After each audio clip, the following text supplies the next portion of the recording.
দেশের ভালোবাসা শুধু পতাকাকে সম্মান করা নয়, সত্য কথা বলা, সৎ থাকা এবং নিজের দায়িত্ব নিজে পালন করাও দেশপ্রেম। যে দেশে শিশুরা ভয় ছাড়া স্কুলে যেতে পারে এবং স্বপ্ন দেখতে পারে, সেই দেশই সত্যিকারের সুন্দর দেশ।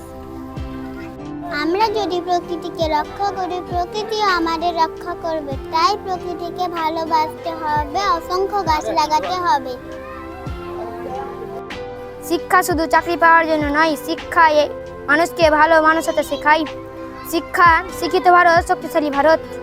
আলাদা ভাষায় কথা বলতে পারি, আমরা আলাদা পোশাক পরতে পারি, কিন্তু আমরা সবাই এক, আমরা সবাই ভারতীয়। জয় হিন্দ, জয় ভারত।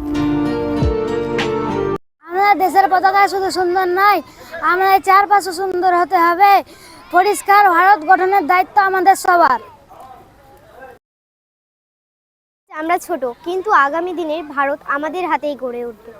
আমরা এমন ভারত গড়তে চাই যা ভারতকে নিয়ে দেশের প্রতিটি মানুষ গর্ব করবে।